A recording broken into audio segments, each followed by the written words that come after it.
Did you know that there is a universe within your cells? Let's talk about it today. Now tell me something, when you look up to the sky, do you see the stars? Do you see the galaxies and the infinite stretch of the universe? And now I want you to look in the mirror, because inside you is a universe of its own, a world so small, so detailed, so perfect that it humbles even the most powerful microscopes to the date. This is the story of the human cell and how even in something so microscopic, you can find the greatness of Allah Al-Khaliq, the creator of all beings. By the end of this video, you will see that within the smallest part of you lies a reason to say Subhanallah, glory be to Allah. Now tell me something again, have you ever pondered over the vastness of the universe? Billions of galaxies, trillions of stars, distances so vast that they are not measured in kilometers of miles but in light years. Planets orbiting around with precision, not a 1 inch to the left and not a single inch to the right. Shooting stars all over the skies, black holes swallowing celestial matter. It's even overwhelming to even think of all that is happening in the sky above us. And what does Allah say about it? In chapter 40, Surah Ghafir, verse number 57. The creation of the heavens and the earth is greater than the creation of the mankind. But most of the people do not know.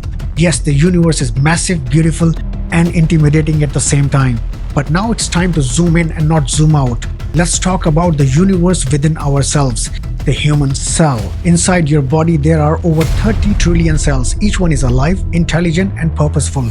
To humble ourselves, perhaps we should look at just one of them.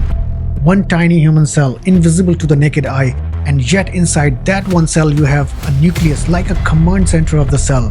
DNA containing the blueprint of your entire lifetime. Mitochondria, the powerhouse within your cell. Ribosomes, which are these specialized factories continuously producing proteins. Membranes that communicate with the surrounding cells. No, it cannot be random. It cannot be accidental either. Allah says in chapter 41, Surah Fussilat, verse number 53, we will show them our signs in the horizon and within themselves until it becomes clear to them that this is the truth. Subhanallah, Subhanallah, Subhanallah. Within something of a microscopic size, who would have thought that there is an entire world in there, ordered, complex and fully functional. Alhamdulillah, and all this is happening inside you right now. The miracles of Allah subhanahu wa ta'ala cannot be counted. Let's shed a light on the existence of a divine script within ourselves, the DNA. Your DNA is specially tailored by Allah subhanahu wa ta'ala just for you. It's a sort of instruction manual in each cell for a lifetime. If you took out the DNA, all of your DNA in your body and stretched it out, it is estimated it would reach from Earth to the Sun and back not just one time, but 300 times. And the Sun is not just a mile away, but light years far from reach. Just so that you humble yourself with the creativity of Allah subhanahu wa ta'ala. Your DNA is not just a string, it's full of lifetime information, a perfect code tailored for each and every human being created by Allah subhanahu wa ta'ala. It tells your body how tall you will be, what color your eyes are going to have, how is your heart going to beat, how your immune system is going to work. This is not human invention, this is the writing of Allah subhanahu wa ta'ala. Quran Revelation in chapter 25, Surah Al-Furqan, verse number 2 states, Allah, He created everything and measured it exactly. Billions of lines of code inside every cell, copied flawlessly every second. Have you ever wondered what computer can do that? What machine can copy itself 30 trillion times without your help? Only Allah is capable of doing it. Not just for you, but for every creation spread across land, water and sky on earth. He is Al-Alim, the all-knowing, and the Al-Hakim, all-wise. How can we not talk about the cellular cooperation by Allah subhanahu wa ta'ala? This is a unity by design. Within our bodies, a single cell does not live alone. Your cells communicate, cooperate, and coordinate every moment. Some fight viruses, others carry oxygen, and some build skin, while others produce tears, and some of them send signals so you can feel, think, and love people around you. They never rebel, they never question.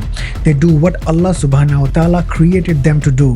Quran chapter 17, Surah Al-Isra, verse number 44 states, and everything glorifies Him, but you do not understand their glorification. Your body is in constant tasbih, constantly praising Allah subhanahu wa ta'ala. Your cells submit completely. The question is, do we humble ourselves in front of Allah? Do we prostrate before Him?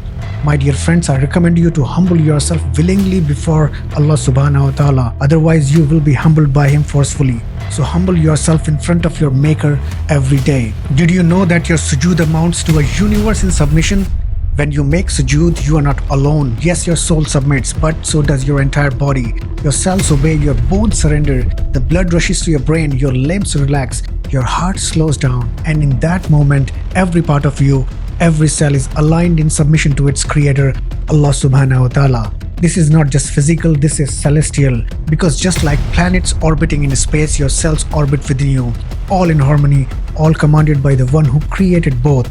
A powerful verse, number 64 in chapter 24, Surah An-Nur states that to Allah belongs everything, whatever is in the heavens and whatever is in the earth. Whether it's a galaxy or a gene, everything belongs to Him. You should always have a time for a call to reflect. Hear me out. So here is the real question. If one cell holds such signs of Allah subhanahu wa ta'ala, if one microscopic unit contains such oceans of wisdom, how much more should we praise Him? That is the million-dollar question of the day. The body you take for granted is an ongoing miracle. You don't have to look to the stars to find God. Next time, just have a look up in the mirror. Right there are thousands of miracles in corporation. Allah subhanahu wa ta'ala says in chapter 75, Surah Al-Insan, verse number 2, Indeed, we created man from a drop of fluid, then made him hearing and seeing. From a single cell came you, talking, breathing and worshipping. So how can we not say, Alhamdulillah, Subhanallah, La ilaha illallah, Allahu Akbar. Don't forget to remember that you are the living sign of existence of Allah subhanahu wa ta'ala. And no, you are not a mistake. And no, yet again, you are not just a matter. You are a living sign of Allah's glory. Every single cell inside you was designed with love, shaped with wisdom, and sustained with His mercy. The universe is vast, but so are you, my dear friend. So praise the one who created both the universe and the universe within yourselves. Let your heart, your mind, your tongue, and even your cells proclaim, Ashhadu an la ilaha illallah. I testify that there is none worthy of worship but Allah.